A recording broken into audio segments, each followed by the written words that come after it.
Malda BM Grande অনেক বড় ক্রিয়েটারে বিয়ে আছে, তো আমরা এখানে চলে এসেছি। তোমরা কে কে চিনো অবশ্যই কমেন্ট করে জানাবো। চলো তোমাদেরকে ভিতরে নিয়ে যাই। ঢুকেই খাবারে অ্যাটাক করলাম, তো এখানে ভিড় দেখে আমার অবস্থা খারাপ হয়ে গেল। আজকে বোধহয় আর পাবো না। অবস্থা সবাই লিখ কাহানি এখানে বসে থাকি। চোখ ঘুরিয়ে দেখছি বর বউ স্টেজে উঠে গেল। সবাই এখানে মন দিয়ে দেখছে এবার কি হবে। কেমন লাগছে তোমার দেখতে?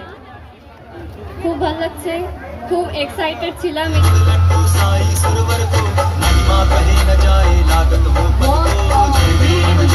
পিকচার হবে বাকি মেয়ের দোস্ত। বউ এখানে চলে আসলো, বর কোথায় গেল?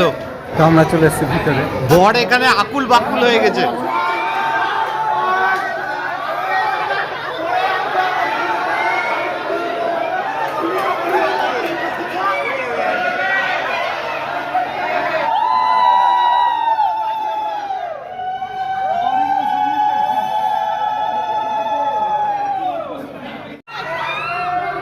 অনেক ভিড় লেগে যাবে, ওই জন্য আমরা তাড়াতাড়ি চলে আসলাম খাওয়ার জন্য। কিন্তু ভিতরে ঢুকে দেখছি অলরেডি লোক চলে এসেছে, তো আমরা প্লেট নিয়ে লাইনে দাঁড়িয়ে গেলাম। এখানে আমরা লেবু দিয়ে দিল আর স্যালাড দিয়ে দিল। আর স্যালাড দেখে আমার মনে পড়ে গেল আমার তো ডাইটিং চলছে, আমি খাবো কি হবে? আজকে খেয়ে নেবো, একদিন খেলে কিছু হয় না।